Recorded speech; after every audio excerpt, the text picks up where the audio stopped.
মানে বিবাদ হয়, মামলা মোকদ্দমা হয়, তখন একজন আইনজীবীর প্রয়োজন পড়ে। এবার যেহেতু সব মানুষের পক্ষে আইনজীবী হায়ার করা, তাদের একটা খরচা থাকে, সেটা বিয়ার করতে পারে না, সেখানটাতে আমাদের এই ডিস্ট্রিক্ট লিগাল সার্ভিস অথরিটি সরকারের তরফ থেকে বিনামূল্যে আইনজীবী দেয় সবাইকে। এই আইনজীবী ব্যাপারটা বিনামূল্যে দেয়, যেটা হয় অনেক সময় অনেকে মনে হতে পারে বিনামূল্যে দিলে কাজটা প্রপার হয় না, সেটা না, এটা বিনামূল্যে ঠিক নয়। তোমার আমার যেটা ট্যাক্সের টাকা, সেখান থেকে ওনাদেরকে মাইনে হিসেবে একটা দেওয়া হবে পেমেন্ট। সুতরাং আমরা এই লিগাল সার্ভিসটা প্রোভাইড করি তোমাদের কারোরই আত্মীয় স্বজন বা ধরুন সমাজে পিছিয়ে পড়া মানুষ, মেয়েরা প্রত্যেকেই, এদের যদি কোনো রকম আইনি সহায়তার দরকার হয়, আমরা বিনামূল্যে আইনি সহায়তাটা দিই। এবার আইনি সহায়তা আরো কিছু ব্যাপার আছে। সাপোজ যখন একটা মামলা শুরু হয়, তোমরা মোটামুটি সবাই ওয়াকিবহাল 2-3 বছর, 4-5 বছর, তার বেশি সময়ও যায়, এবং আদালতে নিয়মিত আসতে হয়। তোমাদের বাবা মা আত্মীয়রা যারা কাজকর্ম করেন, তাদের দিনের যে রোজগারটা সেটাও নষ্ট হয় অনেকে। তো এই ক্ষেত্রে আমরা যেটা করি, আমরা একটা অল্টারনেটিভ ডিসপিউট রেজলিউশন সিস্টেম করি। মানে তোমাদের যেমন ধরো পঞ্চায়েতে বসে একটা মিটমাটের গল্প তোমরা শুনেছো, অনেক ক্ষেত্রেই হয়, সেটা সবসময় ফলপ্রসূ হয় না, কারণ ওটার পিছনে কোনো আইনের বাঁধন থাকে না। আমাদের ক্ষেত্রে আমরা যেটা করি, আমাদের এখানে প্রশিক্ষিত মিডিয়েটর আছে।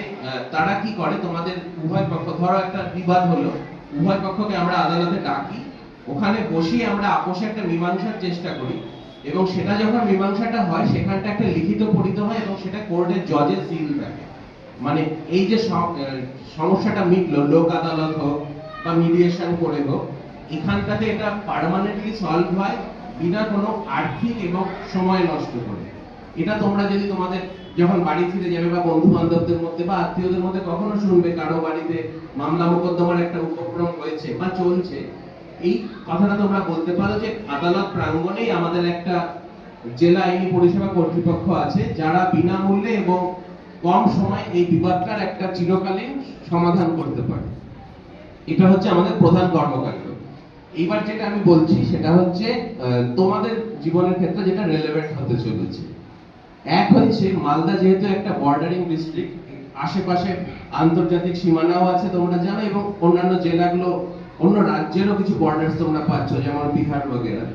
এবার এখানটাতে যেটা হয়, একটা মানব পাচারের একটা রিং চলছে, সেটা আমরা কোর্টে বসে দেখতে পাচ্ছি, যে বিভিন্ন প্রলোভন দেওয়া হয় যে তোমাকে এই চাকরি করে দেওয়া হবে, বা একটা কোথাও ভালো জায়গায় তোমার বিয়ে হোক বা কিছু একটা ব্যবস্থা করে দেওয়া হবে, মেয়েদের ক্ষেত্রে যেটা হয়, এবং তারপর তাদেরকে বাইরে নিয়ে যাচ্ছে, এবং একটা পাচার সংক্রান্ত ব্যাপার হচ্ছে। এই ক্ষেত্রে বলবো যেটা তোমাদেরকে সাবধান হতে হবে, পার্টিকুলারলি যারা, সবাই তো মোটামুটি ফেসবুক, ইনস্টাগ্রাম এগুলো তো ইউজ করো, তো এই ক্ষেত্রে অপরিচিত লোকদের সঙ্গে যখন ইন্টারঅ্যাক্ট করবে,